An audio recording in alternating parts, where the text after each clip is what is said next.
the Assembly will hear an address by His Excellency Prithvirajsing Roopun, President of the Republic of Mauritius. I request protocol to escort His Excellency and invite him to address the Assembly.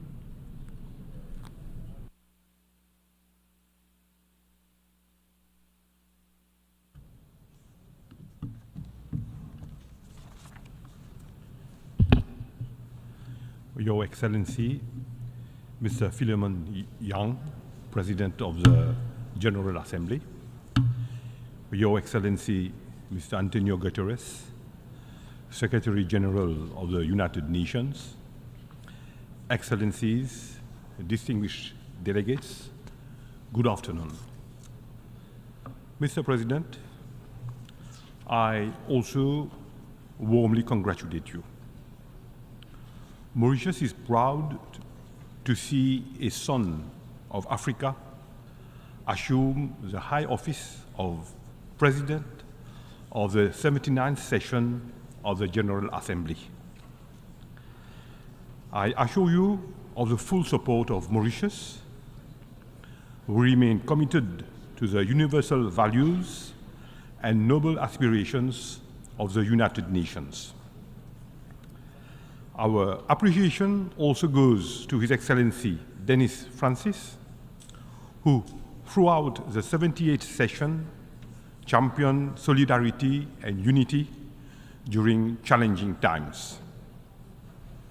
Secretary General Antonio Guterres also deserves our special recognition for his inspiring and commendable initiatives in furthering the objectives of our organization. Mr. President, the theme being addressed in this August Assembly is in consonance and resonates deeply with the very essence of our organization. The UN emerged out of the ashes of war and untold sufferings. We have a moral obligation to ensure that the ultimate sacrifice of millions of women and men was not in vain. Our organization has since embodied the universal values of peace, justice, equity, respect for the rule of law, and human dignity. It is appalling that we are lately witnessing an erosion of these same values. Unfortunately, might is taking over and impunity still prevails. The dignity of the weakest is being shamelessly flouted on a scale never seen before. Behind protracted conflicts around the world lies inestimable human costs. Mr. President, the devastation and sufferings in Gaza are heart-wrenching. Thousands of innocent lives have been lost. We urge the international community to find a solution for a de-escalation in the region, for a just and lasting peace. And we are convinced that the two-state solution based on relevant UN resolutions and international law will uphold human dignity and equality for all.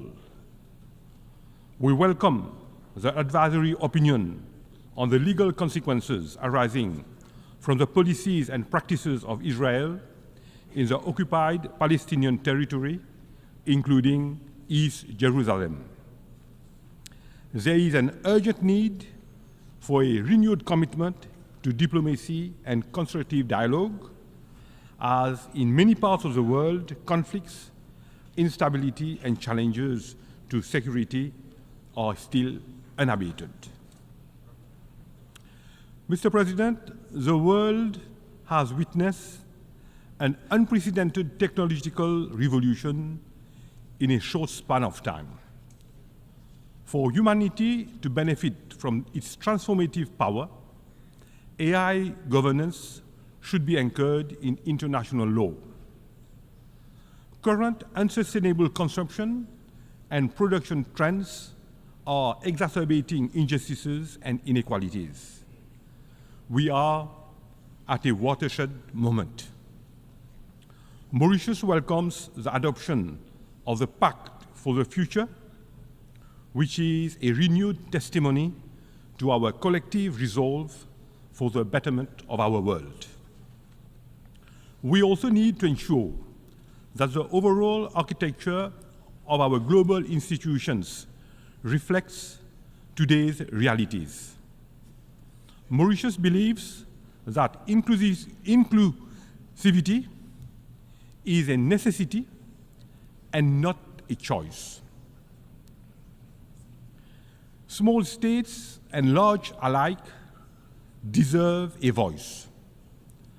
Africa and SIDS have their rightful place in a reformed Security Council. Multilateral and international financial institutions should be more representative and also responsive to the needs of all countries.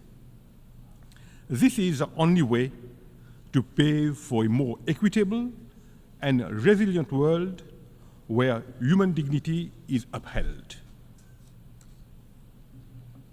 Mr. President, Mauritius believes that human dignity is universal, unalienable, and unconditional. This conviction has always guided our actions. Our multicultural society thrives on fairness, equity, and human dignity. Through unity in diversity, we have strengthened our unique and tolerant society. We have spared no effort in advancing the economic, social, and cultural rights of our citizens. Our commitment to free and fair elections, good governance, and putting people at the center of development remains resolute. We are investing heavily in free healthcare, infrastructural development, free education for pre-primary school to tertiary level, amongst others. We are promoting decent work for all. The empowerment of women and youth remains at the heart of the government actions. These inclusive approaches and supportive policies have contributed to the strengthening of our social fabric. Mr. President, the climate emergency is one of the most pressing global threats of our time. Greenhouse emissions from human activities have irrefutably contributed to global warming, sea level rise, and coastal erosion. It is most unfortunate that SIDS, like Mauritius, which have contributed to the least in global emission, are being the most affected. A multilateral approach to confront these threats is an absolute necessity. We must achieve the highest possible ambition while ensuring equity, common and differentiated responsibilities.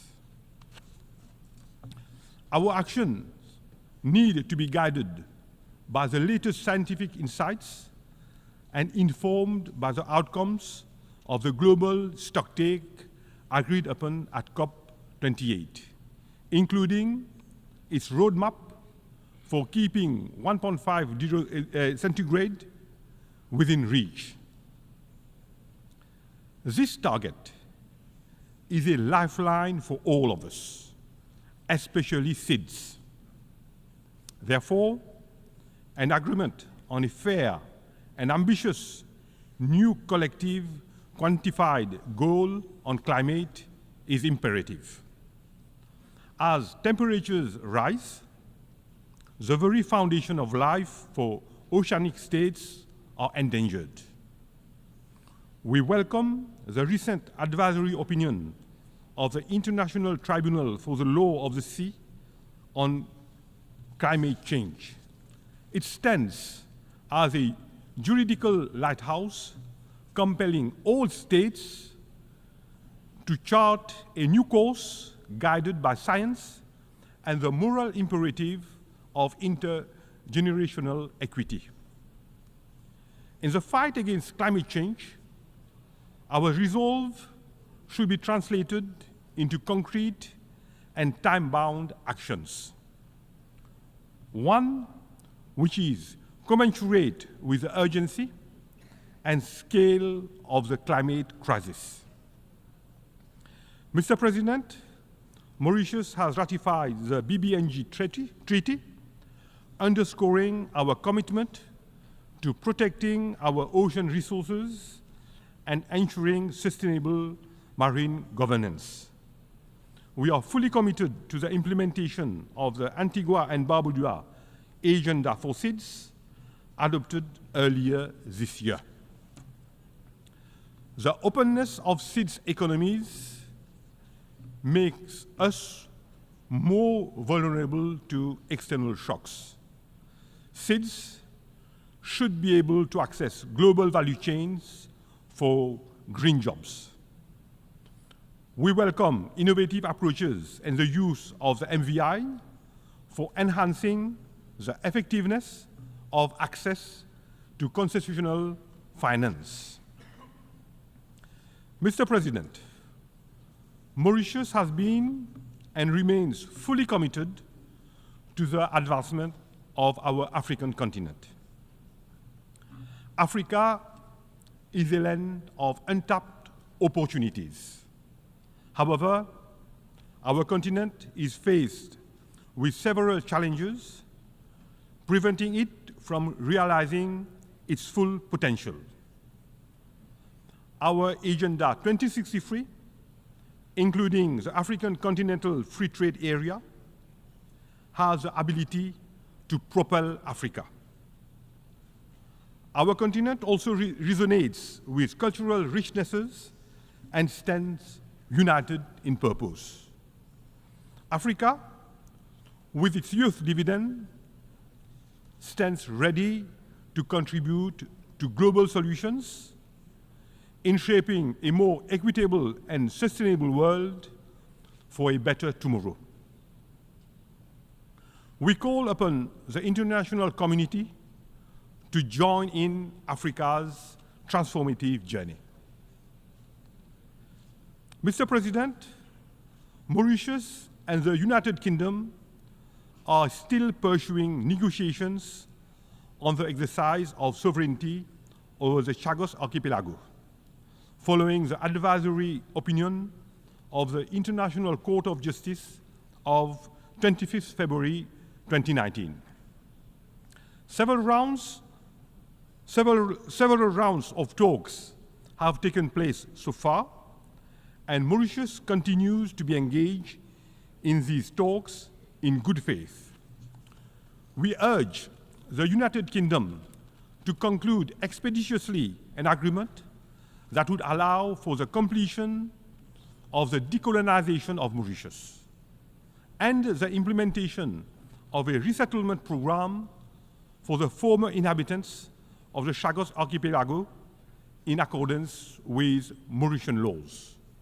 Such an agreement would also protect and preserve vital security interests on Diego Garcia.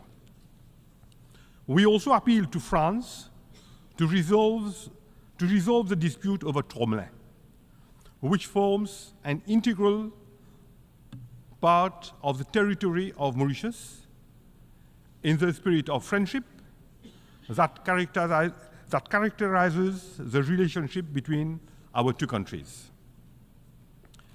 Before concluding, I wish to emphasize that the United Nations remains the ideal platform in bringing us together to address global challenges for a peaceful and more equitable world.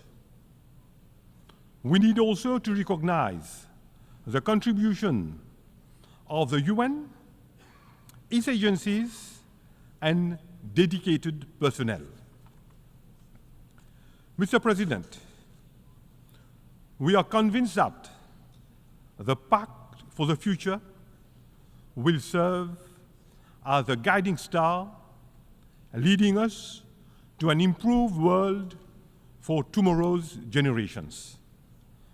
I am confident that, together, we can forge a better, brighter, and more equitable world. One where no one is left behind, where human dignity and human rights prevail, where collective good for mankind remains at the core for lasting peace and prosperity. I thank you.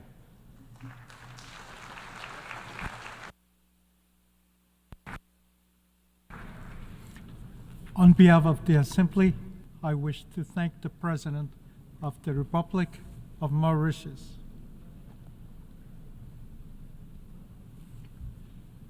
The Assembly will continue